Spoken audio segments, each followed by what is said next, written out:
For nearly 200 years, one of the greatest mysteries in the history of exploration has been the fate of the Franklin expedition. In 1845, two state-of-the-art ships, the HMS Erebus and HMS Terror, set sail from England under the command of Sir John Franklin. Determined to find the legendary Northwest Passage through the Arctic, they carried 129 men and enough provisions for 3 years. But after their last sighting by whalers in Baffin Bay, they vanished without a trace, swallowed by the ice and silence of the Arctic. What happened to them? The question sparked one of the largest rescue efforts in history. But for decades, the mystery only deepened.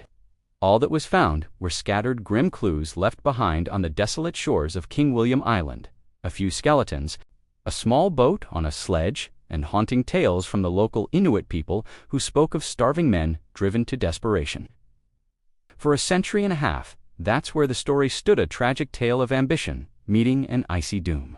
The ships themselves, the final resting places of many of the crew, were lost to the depths, becoming the holy grail of marine archaeology.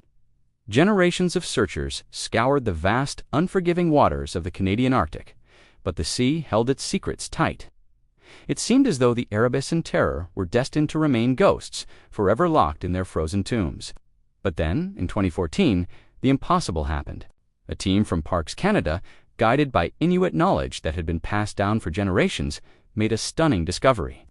Using sonar technology, they found it, the wreck of the HMS Erebus, sitting upright on the seabed, remarkably preserved in the frigid waters. It was a monumental breakthrough, a moment that sent shockwaves through the worlds of history and archaeology.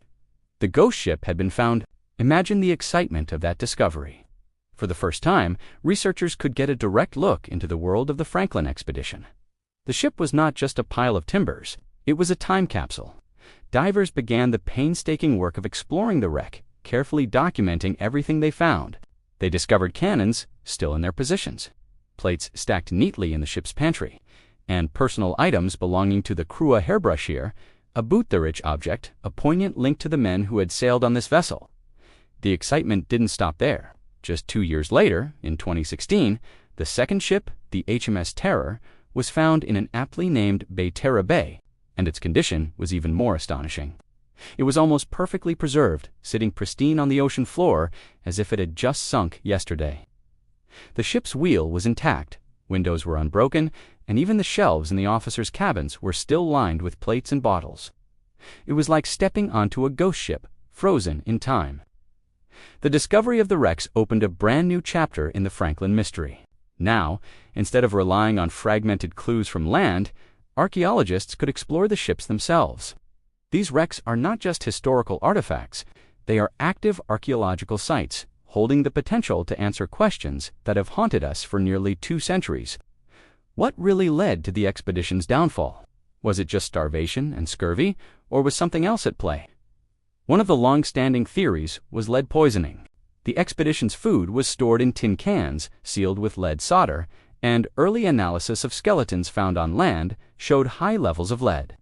It was thought that this might have impaired the crew's judgment and weakened them physically, contributing to their demise.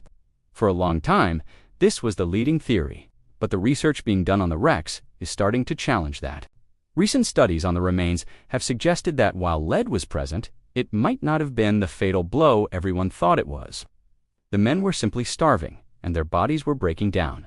The pristine condition of the ships suggests they were abandoned in an orderly fashion, not in a panic induced by lead-crazed minds. The crews likely left the ice-locked ships in a desperate but organized attempt to walk south to safety.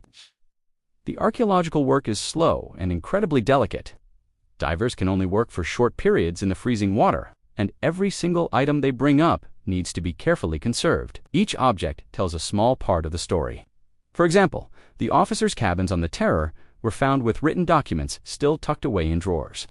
Because of the cold, anoxic conditions, there's a real possibility that paper and maybe even photographs could have survived. Imagine finding a journal or a logbook. That's the ultimate prize. Such a discovery could provide a first-hand account of the expedition's final days, written by someone who was actually there. It could tell us exactly why they abandoned the ships, what their journey south was like, and what they hoped to achieve. It could finally give a voice to the men who have been silent for so long. The research is also heavily reliant on the partnership with the local Inuit. It was their oral history that led the searchers to the right area in the first place. Inuit guardians now watch over the wreck sites, blending modern science with traditional knowledge to protect these sacred places. Their ancestors witnessed the final tragic chapter of the Franklin saga, and their descendants are now key partners in uncovering the truth. This collaboration is rewriting the history of Arctic exploration, giving long overdue credit to the indigenous knowledge that was ignored for so many years. So, what does the future hold for the Erebus and Terror? The exploration is still in its early stages. There are entire sections of the ships that haven't been touched yet, including the lower decks, where most of the crew lived. These areas could hold a treasure trove of information about the daily lives and deaths of the ordinary sailors. And there's still the tantalizing possibility of finding the ship's logs. The story of the Franklin expedition is no longer just a tale of tragedy and mystery. It's now a story of incredible discovery, of cutting-edge science, and of a collaboration that bridges cultures and centuries. The ghosts of the Erebus and Terror are finally beginning to speak, and as archaeologists continue their work, we get closer and closer to learning their full story. What they've found so far is just the beginning.